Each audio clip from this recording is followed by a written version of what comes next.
दोस्तों क्या होगा अगर हम लाइट की गति से यात्रा करें? ये बहुत ही जटिल और दिलचस्प सवाल है। वैसे तो ये नामुमकिन है, लेकिन जरा सोच कर देखिए, अगर आप सच में प्रकाश की गति के साथ ट्रेवल करो, तो आपके ऊपर क्या-क्या प्रभाव पड़ सकते हैं। तो चलिए आपको अंतरिक्ष में लेकर चलते हैं। उससे पहले आपसे रिक्वेस्ट है वीडियो को पूरा देखना और चैनल को सब्सक्राइब कर लीजिए, क्योंकि आपके सब्सक्राइब करने से मुझे मोटिवेशन मिलता है। दोस्तों लाइट की स्पीड से चल पाने का अजब गजब ख्याल लोगों को हैरान करता है, लेकिन सालों से साइंटिस्ट इस पर रिसर्च कर रहे हैं और इस दिशा में अल्बर्ट आइंस्टीन की थ्योरी ऑफ रिलेटिविटी से मिली जानकारी साइंटिस्टों को बहुत हेल्प की है, जिसके जरिए हमें ये तो पता चलता है कि क्या इंसान प्रकाश की गति से चल सकता है या नहीं। दोस्तों बचपन में आपने कभी न कभी ये तो जरूर सोचा होगा कि अगर आप प्रकाश की गति या उससे ज्यादा गति से चलें तो क्या होगा। जैसे कि तेज उड़ने वाले सुपरमैन और तेज भागने वाले फ्लैश जैसे काल्पनिक किरदारों को देखकर आप कभी मन किया होगा कि काश आप भी लाइट की स्पीड से चल या उड़ पाते और अपने मन चाही जगह पर पहुंच पाते। वैसे जब हम बड़े हो जाते हैं तो ये सारे ख्याल हमारे दिमाग से निकल जाते, लेकिन बचपन में उठे उन ख्यालों का जवाब जानने की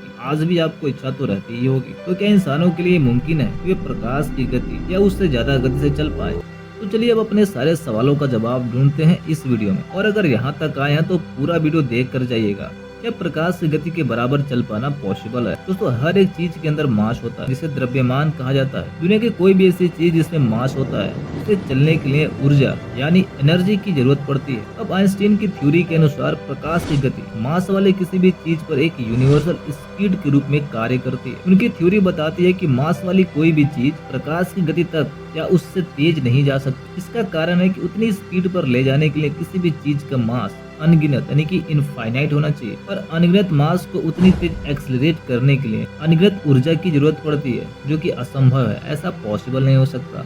तो चलिए अब अपने दूसरे क्वेश्चन को देखते हैं। अगर हम प्रकाश की गति के 90% स्पीड से चलें तो क्या होगा। दोस्तों प्रकाश की गति 3 लाख किलोमीटर प्रति सेकंड होता है। अगर इस स्पीड के 90% की गति से चलें तो ऐसे में इंसान के ऊपर कई तरह के प्रभाव पड़ेंगे। सबसे अहम प्रभाव टाइम डायलेशन यानी समय का फैलाव। साइंस एबीसी वेबसाइट की रिपोर्ट के अनुसार अगर इस गति से आप मार्स तक जाएं और लौट कर धरती पर आ जाएं तो आपको 45 करोड़ किलोमीटर की यात्रा करनी पड़ेगी। इसे पूरा करने में मात्र 16 मिनट और 40 सेकंड का वक्त लगेगा, और ये समय धरती पर मौजूद उन लोगों को पता चलेगा जो आपकी यात्रा को देख रहे हैं। आपके लिए समय कम हो जाएगा और लौट कर आने तक आपको सिर्फ 8 मिनट 20 सेकंड ही पता चलेंगे। इसी को टाइम डायलेशन कहते हैं, यानी स्पेस में आप जितनी तेज चलेंगे वक्त उतना कम होता जाएगा। अगर आसान शब्दों में समझाऊं तो जितनी तेज आप यात्रा करेंगे उतनी धीमी आपकी उम्र बढ़ेगी। और अगर हम प्रकाश की गति के 99.99% स्पीड से चलें तो क्या होगा।